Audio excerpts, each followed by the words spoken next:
wow, Kansas actually produced a good race. A 1.5 mile track actually produced a good race. So the Casey Masterpiece 400 was run Saturday night, and it was one of the better races of the season, I have to admit.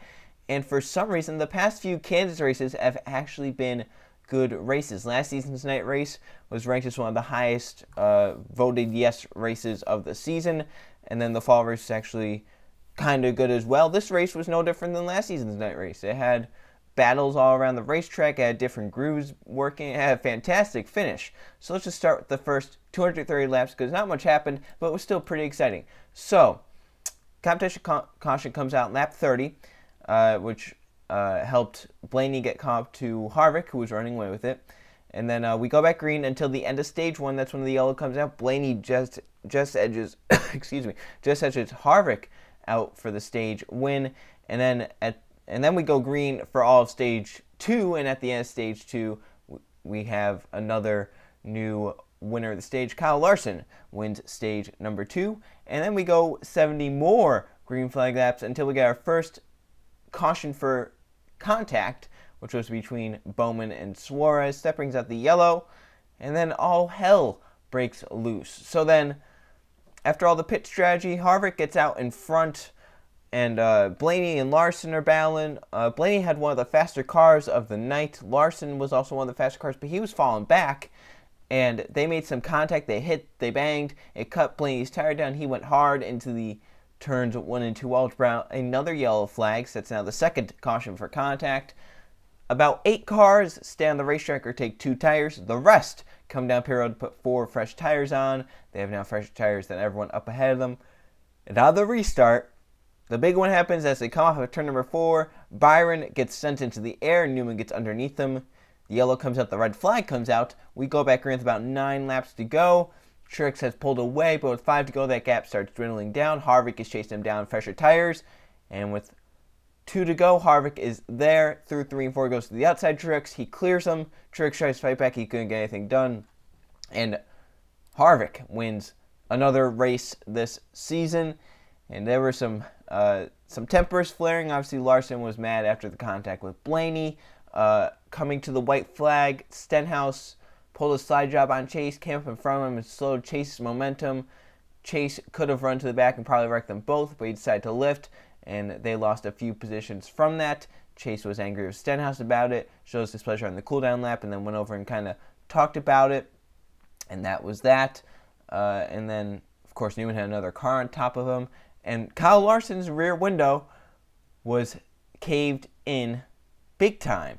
The one Chevy that actually did something in the race, that was leading and dominating, the one Chevy that was doing a fantastic job, ended up with the rear window caved in more than we've seen rear window caved in. Now, Larson said it was from the contact with Blaney. I don't believe that at all, because a little contact with the left rear of a car is not going to affect the whole window and how it sagged down like it was. Like, that was the worst rear window manipulation I've seen on a race car this season. So that'll probably be a penalty. We don't know what NASCAR is going to do about it.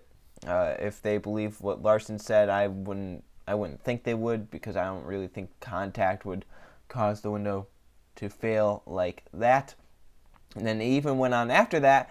Truex into the media center, when they asked him his thoughts, jokingly said with a laugh, I think the 4 car has an unfair advantage. That, of course, in retaliation to last season, when Brad Keselowski would keep saying how the Toyotas have an unfair advantage, he would then say how Chevy's bringing out the new body and how Ford is going to be lacking, they're going to be behind, and that's not going to be fair. Well, in fact, Ford has now gone out and won most of the races this season. Toyota has, 4 wins, Chevy has a win, and Ford has the rest of them. So Ford is absolutely dominating this season, and now the Toyota driver is kind of making fun of what Keselowski was saying last season by saying it jokingly in front of other Ford drivers. I believe Truex said it with Logano in the room or something jokingly. He said it. Hamlin said it jokingly in a room with another Ford driver at Atlanta or Las Vegas or something. I think Kyle Busch has said it a few times. So those just shots taken at Keselowski, and actually ended up becoming a bigger story when some media people decided to take it the wrong way and put it as Truex was complaining about the advantage that the 4 car had and saying that it's unfair. When in all reality, Truex was just kind of making a joke about it, kind of taking shots at Keselowski maybe even for saying what he said. So then, after all that was over, the race was met with, it was both. It just depended on how you felt about it. Either you really hated it or you really liked it. In my opinion, I really liked it. I would give it maybe an 8 out of 10, something like that. I thought it was a very good race. Even though we had 230 green flag laps at the beginning with only 3 cautions coming that were set cautions, the competition yellow and the 2 stage ends, I still thought it was a really good race. We saw multiple grooves. The biggest lead I saw in the whole race was stage 3 after pit stops. Larson had pulled about a 3, 4, 5 second lead over the next driver. I think it was Blaney, but Blaney started dwindling that down before the yellow came out. In fact, that caution, or the gap was down to under 2 seconds, I believe, when that yellow came out. So the leads were never really insanely huge, maybe up to 2 seconds, but Harvick had a really long run car, so then when he fell back, he would only fall back like a second or two, and then he would start getting it on later in the run, and it really provided for some exciting racing. Then you had multiple grooves working. You had battles all throughout the pack that Fox actually showed a lot of the battles, which was impressive. They normally don't show those battles. So, I mean, it was a pretty good race, even for that. And then you add on the last 30 laps of chaos. It's a definite yes for me. It's a definite probably 8 out of 10, 7.5 out of 10. It wasn't the best race. It wasn't the worst, though. It was definitely a good race, and I think it should have been voted as one of the better races of the season. But sadly, fans didn't see that way, either because of the long green flag run that they had or because of the winner that was. I mean, you're not going to make everyone happy ever.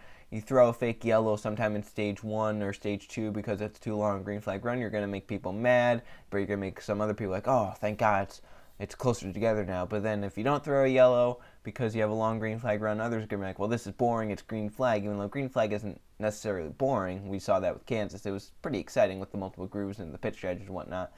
Or, there are people that are like, yeah, green flag, this is what we need, this is natural, whatever. So you're not going to make everyone happy. I just thought that was a pretty good race, and I think a lot of people should have enjoyed it because it was just fantastic racing. For a 1.5 mile track, especially, too, it was pretty good. And so Harvick wins, his 5th race of the season now. Gaining on Truex is, 7 or 8 wins last season over 36 races. This season's really reminded me of Chevrolet's 2007 season. They kind of aired it pre-race. Chevy in 2007 won 26 of 36 races run. Only 10 races were won by some other manufacturer. Name it Ford, Dodge, Toyota. That 26 of the 36 races run were won by Chevy. And now Harvick has won 5 of 11 races. Ford has won 6 of 11 races. Chevy has won 1, and of course Toyota has won 4. So you could say the Chevys are an unfair disadvantage, but that's just how it goes. It's a big cycle. In 2014 and 2013 and 2012, 2011, it was those Chevys kicking everyone's ass week in and week out. In 2015, it started the slide toward Toyota. Only the chase in 2016 was really Chevy's big breakthrough. It was still 2016 was still more Toyota dominance until the chase came around and Chevy figured something out. 2017 was more Toyota dominance with Ford and Chevy trying to claw on there at the end. And now this season looks like it's going to be Ford and Toyota will make the occasional appearance. But with the new car, the Chevy Camaro, if those Chevy teams ever figure it out, they could definitely they can get good results, I think, if they can figure it out. They just don't have the speed right now. They probably feel out-horsepowered. It was really the beginning of the end for those Chevy teams. The tapered spacer in 2015, NASCAR reduced the tapered spacer, reduced horsepower. That's where Hendrick and all the Chevy teams lost their advantage because all the horsepower is being limited, and now those Roush Yates engines are coming into play this season, and that's why Ford, I think, is doing so well. They have some of the best horsepower in the sport at this point. So next race is the All-Star race at Charlotte. We'll see how the new aero package goes. It's either going to be really good or it's going to fail miserably. I don't know how I feel about it because, I mean, the straightaways aren't really that big at Charlotte, so you're not really going to get a good run, I don't think. But I don't know how it's going to work. The banking is obviously pretty good, so that could help keep the speed up because last time they tried restrictor plates was Indy in the Xfinity Series, which worked pretty well. But then they also tried it in, 2000 at New Hampshire, and that did not work at all. Jeff Burton had every lap of the race. So we'll just have to see how it goes. It's either going to be something like Indy, where it made it better, or it could be like Loudon, where it made it worse than it was somehow. So we'll just see how that goes. But I'm really surprised about how Kansas has been the past few races. Let me know how you thought about the race. And we'll see how the All-Star race goes. You know, a night race at Charlotte normally isn't good. We'll see how the restrictor plates play it out. And yeah, so that's it. I'll see you guys for the next video.